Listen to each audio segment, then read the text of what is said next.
You're listening to The World at 8 with Lynne Mozart.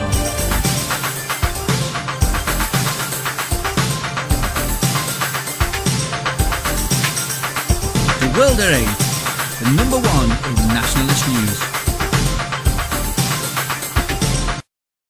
Today is Monday, the 26th of May, 2014. This is a special runner of The World at 8. On this, our Bank Holiday Monday. Today I have an interview, or rather a conversation, with our chairman, Nick Griffin, which covers many post-EU and local council election topics. Please listen and comment back to us whether this form of interview with NG appeals, and if you think it could replace the Belly of the Beast on Fridays. It'll be very interesting to find out. I think you'll find it very good to listen to. And I will meanwhile say good night. Hello, Nick. Hello there. So, but don't cackle, it's witch-like. Or snort, that's pig-like. After your very heavy parliamentarian and EU parliamentarian and things, obviously we've had the results now. So the first thing that I'd like to sort of ask you is something I've had quite a few questions asked me, and obviously I'm going to refer to a higher quarter here like you, and that is the party political broadcast, which actually got banned, but lots of people have seen it, millions have seen it. How do you think it affected the voting in the UK, or do you think it didn't affect anything at all? When we had the Wythenshawe result in the by-election, we put a tremendous campaign into that, best we've ever done. Yeah. We outfought all the other parties quite literally in terms of leaflets through the doors at the right time and presence on the ground. We got a brilliant response on the doorsteps and in the streets. We didn't have time, simply wasn't time to collect postal votes and such like. Fantastic response, the best we've ever had in Manchester. And of course our vote was rotten. It was better than the poll suggested, but it was, so many people said, yeah, we think you're great, but we're going to hold our noses and vote UKIP because it makes the point better at the moment. And so when that happened at Wythenshawe, we knew that we were onto a hiding this time around. So we decided to experiment with things, and the broadcast was one of them. Obviously, we wanted to show that we could actually do something that no one's done before, to show that we're slick and adventurous. And I met several people during the campaign who said they'd seen it and thought about it, and they decided to vote for us on the strength of that alone. Right. And then, of course, there's also the people who then went on to see the big broadcast. Yeah. We were trying. The only hope we had possibly against UKIP was to show that we were more outrageous and anti-establishment than them.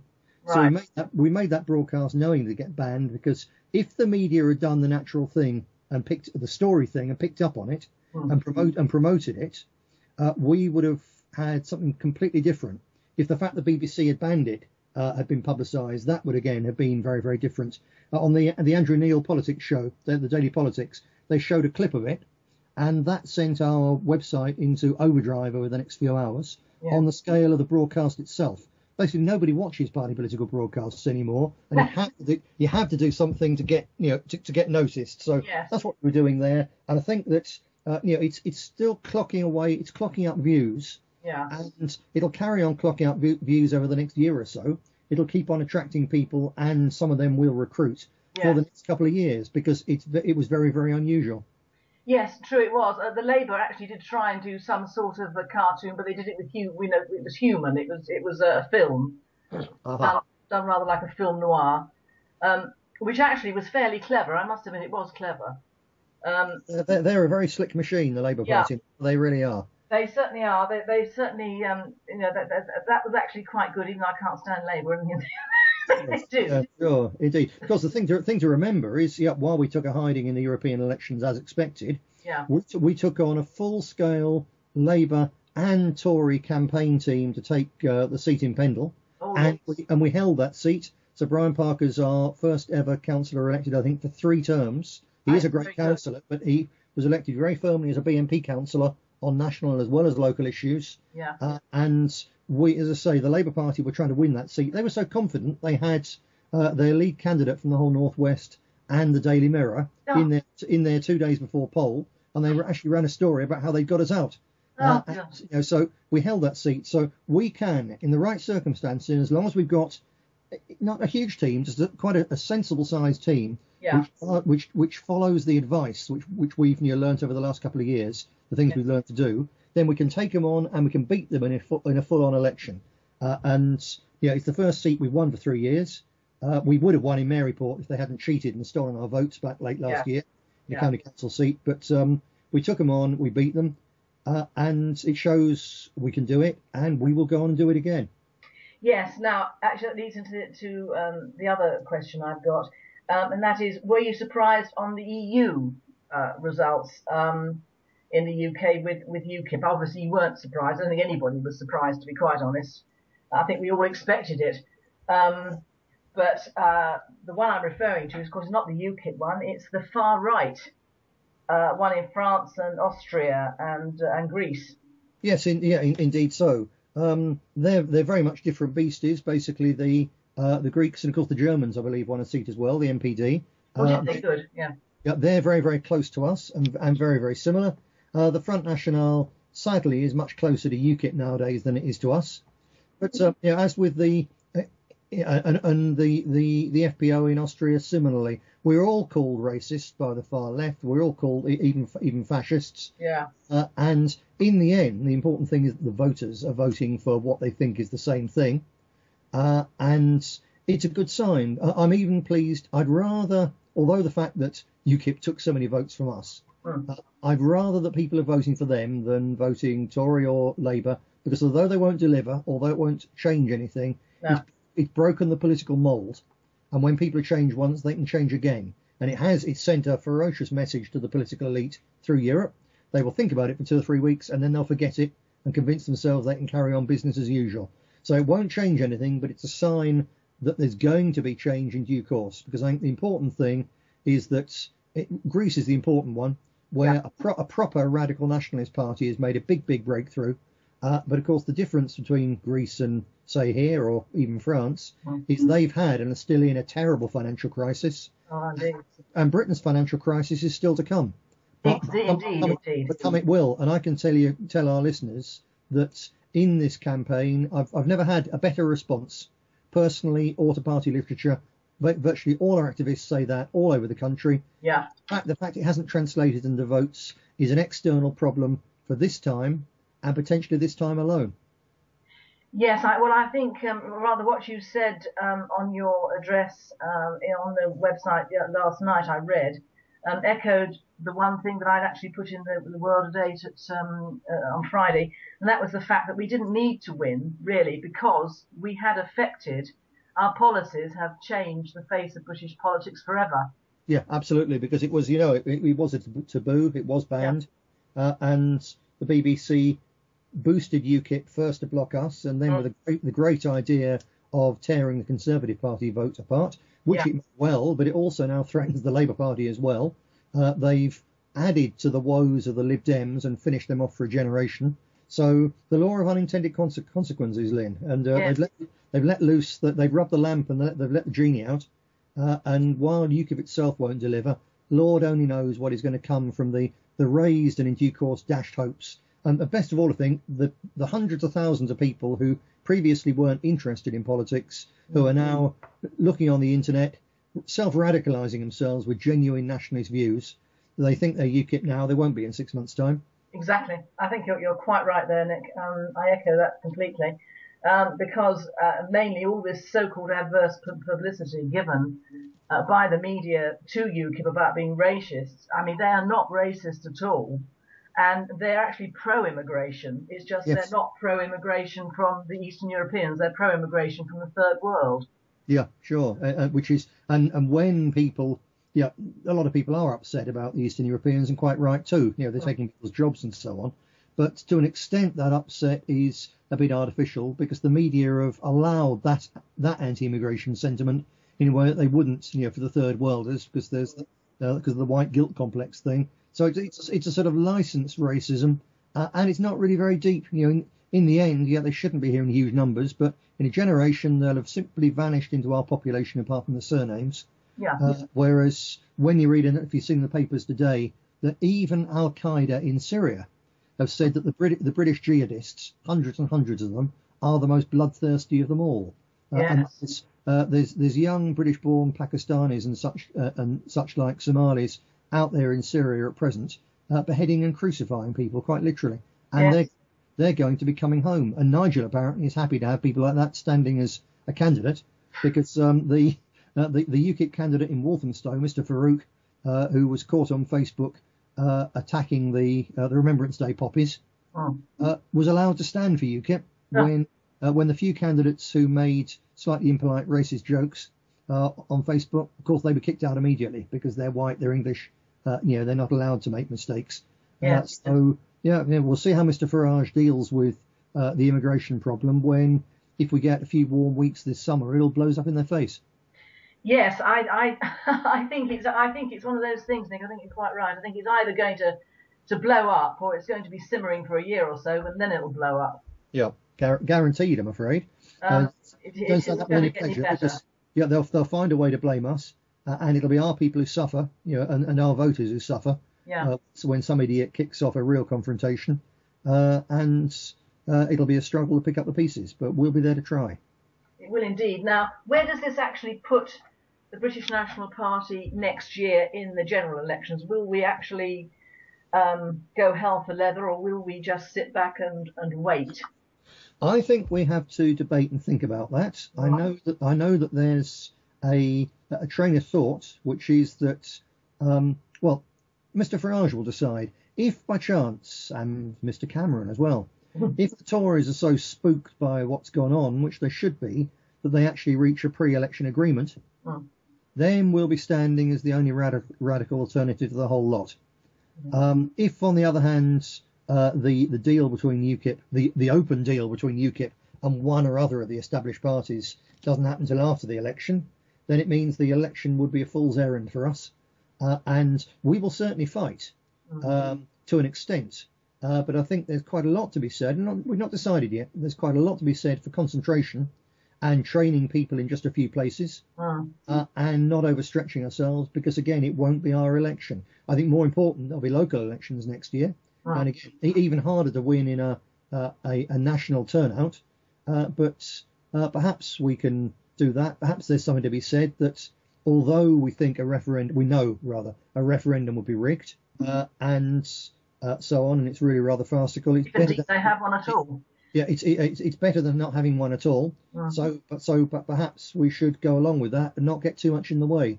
Either way, we will make our decision on the basis of what's best for the long-term interests of the British National Party and our voters and the future of our cause. Yeah. And if that dictates we stand all over the place, then that's what we'll do. If it dictates that we stand in a half a dozen seats and work them hard, and show that we can hold a vote and, more importantly, train our people for the future, for when the external circumstances really are ripe for us, then that's what we'll do. So we'll play it by ear. We don't need to decide yet. We've got a lot of training of people on our winning election systems to do. We've got to do a lot more work on using social media really intelligently. A couple of months, up until a few months ago, we hadn't, for instance, used Facebook at all, really. We were just sat there. A couple of people started using it, and it started getting results. But 2.5 weeks ago, we had a million strong reach on Facebook, and the other day it was over 4 million. That's good. So because we just spent a couple of weeks working at it. So we've learnt an awful lot in this campaign. Never ceases to amaze me, actually. You go into a campaign thinking, yep, we pretty much know it all, but let's do what we did last time. And in the course of the campaign, you learn so much. That's a key reason why whatever we do next year, we will certainly be fighting, because you don't want to sit these things out, because you learn as you go along. And even when the election's not your time, as long as you learn from it, so that you're better off, you're better next time, then it's a job worth doing. Well, this is why, Nick. I mean, I'm not toadying or grovelling or doing anything like this, but this is why I think you are an extremely good political leader, because you keep your mind open. And I think by keeping an open mind, it's a very good thing. It's something which I'm totally incapable of, frankly. Well, it is tricky, and all human beings tend to close their minds, and mine's closed. And parties do as well. We have to stay open to new ideas and new ways of looking at things. Yeah. I know a number of our people, when we start, well, some of our grassroots started on the food banks, they were, you know, what on earth that about, and so on. And that's sinking in now, that's something, because in the end, you know, it's still, for all the Farage and UKIP hype and all the fuss around it, and people for that matter not only liking them but disliking them, a lot of people that as well. For all that, the turnout virtually didn't change, which means there's still 60% of people out there who are now basically immune to politics, and they're the people we've got to reach. And where we were knocking doors in Pendle registering voters a few weeks ago, like when you knock and you talk to them, they're so much on our side. That's why they're out of the political process, because they're disgusted with everything else. Once you talk to them and show you're interested, they register, and that's the way. We're the only people who can actually reach into the can't be bothered to vote. But we'll do it a damn sight better if we've done things like the food banks. We haven't got to do them to every house in the country. No. That's impossible. But we've got to do them and then publicise them on social media and so on, because the likes of the BBC or Sky News won't tell people. Although I think when we do more, and they'll come and say, oh well, you know, would you provide help to a black person who asks for help? And when we say, no, you know what, we're going to tell them there's food banks for your people down the road. The council will help your people, the government will help your people. We're very sorry, but there's no one here for our people except for us. So our people are giving to this cause for our own folk, and they're the only people we're giving to. And I think that's got some huge publicity potential. And although the liberal elite will think it's truly shocking, millions of ordinary decent Brits will think about bloody time too. Yes, yes, I thoroughly agree with that. I mean, as for the elections next year, I'm sitting on the side of I don't think we should bother that much, but then that's my own personal view. That's not a party view. Obviously, as you say, we have a lot of thinking to do. And I don't think, really, in my opinion, it's not only a question of training people to try and take council jobs, it's actually training people to actually do them once they've got them. That hits the nail on the head, Lynne, and the point there is that without any of this fuss or trouble, we added another councillor in an unnamed southern county just last week, who co-opted onto the town council, as you probably know, and we need to get our people into getting onto those councils and then actually learning the ropes and doing the job. Because too many people, I'm afraid, they claim to be committed nationalists, but when it actually comes to putting nationalism to practice, which is helping your own people and helping your community, they don't do it. It's like the ones who complain about the white race vanishing, then don't have any kids when they could do. People actually have to understand that our struggle starts with changing yourself, with making yourself better, and with living it for yourself. And that means things such as helping your neighbours, helping your community, and if you're fit and capable of it, having children, because demographics is destiny, and if person A doesn't bother, why the hell should anybody else? Well, it's true, and it's actually doing the job. But in this party, we do seem to have attracted lately a lot of people who think, oh, it's lovely to have a title, it's lovely to have a job, I'll be an officer, I'll be an administrative official, I'll be an organiser, and yet they take these positions, and frankly, they do bugger all. There are some like that, and we've got to cut out some dead wood now. Yeah, they really don't do anything, and it's the same when we had our councils. Some of our councils were absolutely brilliant. Some still are. Yes. But the ones that didn't get voted in were, for the main part, the ones that didn't bother to turn up. Yeah, they did. They didn't deserve to get voted in, and you're quite right that we actually need to try and sort people out beforehand. And the way to do that is local community work, whether it's on the council or on the doors. And we need to hammer that home. So next election, say whatever happens next year in the general election, there's local council elections. I don't care how many we stand, as long as we're standing a few who are good, who if they get elected will be a credit to the party and a help to their community, because that's the way forward. Yes, that's true. And also, I would advise lots of people to get through to Elwyn Deacon to find out the actual price, whether it costs, whether it doesn't cost. You'd be surprised the number of people that don't know the actual way forward. Yep. Well, they don't need to get on to Alwyn for that. Can answer it very simply. It doesn't cost to stand in local elections. We'll provide all the help needed. It doesn't cost a lot in leaflet terms. It costs a lot of shoe leather and the bit of nerve it takes to summon up the courage to knock the first door and find that people are happy to hear from you. That's the key thing that it takes. The other thing that people need to know, because although there's supposed to be a recovery, most ordinary folk aren't aware of it, and they're not going to be, and it's going to get worse. That when you get elected to a council position, district or borough councillor, then there's a salary with it. In some areas, it's very, very small. Yeah. But I think the average is £8,000, £9,000, £10,000 per year for being a part-time but vigorous activist for your community. Imagine you getting paid to help people and to make people think the BNP is a great thing. Yeah. People need to get hold of that idea and take and run it, because you get paid more as a councillor than you do stacking shelves in a supermarket, and it's a constructive job. And also, even in the parish councils, although I don't believe you get paid in the parish council. No, you don't. No. It is supposed to be non-political, but you can still make your way in that. Of course, and it's the first step on the ladder. Yeah. And people who are reaching for the moon and saying, "Oh, well, we'll be winning seats in Westminster. We can form a government next year if we just get our policies right." No, we can't. We haven't got the trained manpower to deliver. And we're going to go about that by getting people on parish councils, then town councils, then district councils, because we've proven just the other day that we can do it, so it's worth doing. So let's get rid of any defeatism. If people want to sit around, go and join somebody else, will you? But for people who are serious, the British National Party is the only nationalist game in town. We've got a golden opportunity. The whole UKIP thing, we ought to finish soon because it's a 20-minute programme, But I think it's an interesting way. It'd be interesting if your listeners would let us know if they prefer this to the usual monologues. Yes, it would be, and I hope we get lots of comments and letters in on it. Nice. So I'll close it now, but I will say I'm very, very glad actually you didn't get into the European Parliament, Nick, apart from the financial business, because you can be home with us now. Well, that's certainly, a lot of people have said that, and yeah, it's a shame to take a pay cut. It's a shame not to be doing some of the things, but equally the family would be happy to have me back, and I know the party is as well. Well, we are, and frankly, you did a marvellous job in Europe, but Europe can look after itself for the moment. We've got an awful lot to do here, and we're going to do it. Just one last thing, we've got slightly sidetracked. Yeah. But this UKIP business, I know it's a bit dismaying to see them taking our thunder and getting our votes, but in the big picture, what we started and they've taken forward is to give the British people the feeling that they can talk about immigration, they can vote against it, and that they're entitled to demand the political elite do something about it. There's a big step forward from when it was taboo even to talk about it not so many years ago. It's a huge step. It's only part of the step. And all those people have taken that step. They're now going to want more. And it's up to us in ideas terms to start giving them more to help radicalise that party again through the internet. And it's up to us to make sure that when people find out that they've been conned, that when they look around for the real alternative, we're going to be there and we're going to be ready. Good. That's lovely. Thank you so much, Nick.